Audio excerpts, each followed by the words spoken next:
Government degree college Ghotki में बहार ज़रूरत के हवाले से गुलन की नुमाइश की हुई है, जैमें न सिर्फ गवर्नमेंट डिग्री कॉलेज घोटकी के शागिर्दन पर आस पास के मुख्तलिफ़ स्कूलों ऐं कॉलेजन के शागिर्द भी शरीक आहिनि।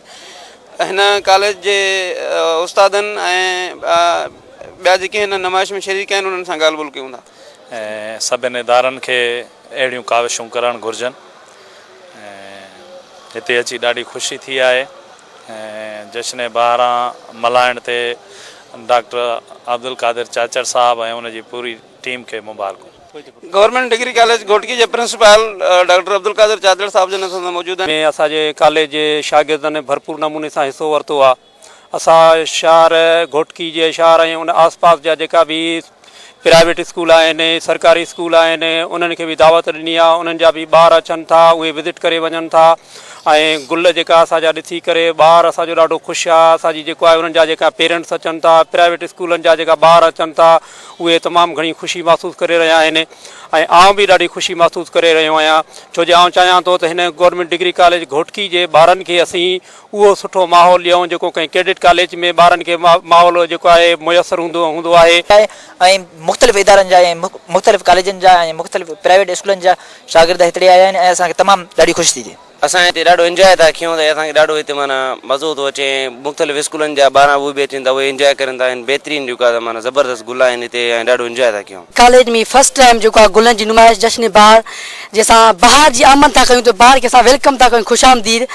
त असांजी कॉलेज अॼु तमामु घणी ख़ुशी थी रही आहे त असांजी कॉलेज में हिकु ॾियारो मल्हायो वियो आहे ऐं असांखे ही गुल कुदरती ख़ूबसूरत आहिनि, ही कुदरती आहिनि। असां हिन अवान नुमाइश में तमामु घणनि क़िस्म जा गुल ॾिठा हूंदा। हर हिकु क्लास जे शागिर्दनि पंहिंजा गुल डेकोरेट कया आहिनि, उन्हनि खे सजायो आहे ऐं इंशाअल्लाह अॻिते बि असांजी कॉलेज जे उस्तादनि, प्रिंसिपल, स्टाफ मेंबरनि इहा कोशिशि कंदा रहंदा त जीअं असांजी कॉलेज में अहिड़ा प्रोग्राम थी सघनि। बहार जी आमद थी आहे, मुख़्तलिफ़ गुल रखिया विया आहिनि। असीं थोराइता आहियूं प्रिंसिपल जंहिं असांखे अहिड़ो बहितरीनु माहौल ॾिनो ऐं सभु मुख़्तलिफ़ स्कूलनि खां शागिर्द आया हिते ई आयो त असांजे गवर्नमेंट डिग्री कॉलेज में साईं पाण गुलनि जो फ्लावर्स डे रखियो आहे, जंहिंमें असांखे ॾाढी ख़ुशी थी आहे ऐं इहो असांजे कॉलेज में पहिरियों दफ़ो हिकु इहो फ्लावर्स डे मल्हायो आहे ऐं असां साईं खे गुज़ारिश कयूं था त इहो पहिरियों चकर रखियो वियो आहे ऐं हमेशह असां कंदासीं।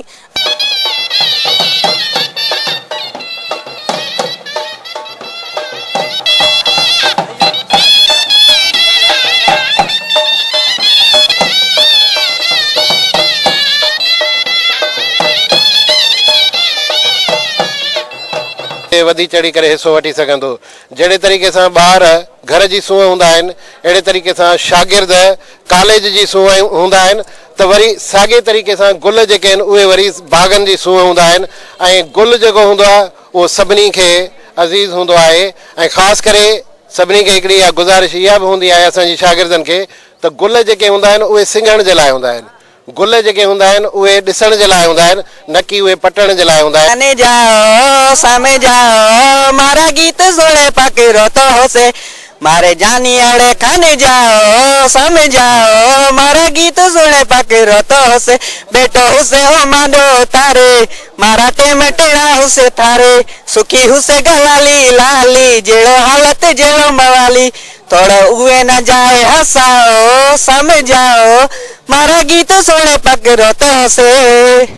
जी, गवर्नमेंट डिग्री कॉलेज घोटकी में केतिरनि सालनि खां पोइ ही पहिरियों दफ़ो गुलनि जी नुमाइश थी रही आहे, जंहिंखे न सिर्फ़ु शागिर्द पर शहरवासी बि वॾे शौक़ सां ॾिसी रहिया आहिनि ऐं इहा उमेद जागी रही आहे त असांजे तालीमी इदारनि में अहिड़े क़िस्म जे सिहतमंद सरगर्मियुनि सां न सिर्फ़ु निसाबी पर गैर निसाबी जेके सरगर्मियूं आहिनि, वणनि ॿूटनि ऐं गुलनि सां शागिर्दनि ऐं माण्हुनि जी मोहबतनि में बि इज़ाफ़ो थींदो। कैमरामैन यूसुफ मंगी सां गॾु अलावराय बोज़दार, KTN न्यूज़ घोटकी।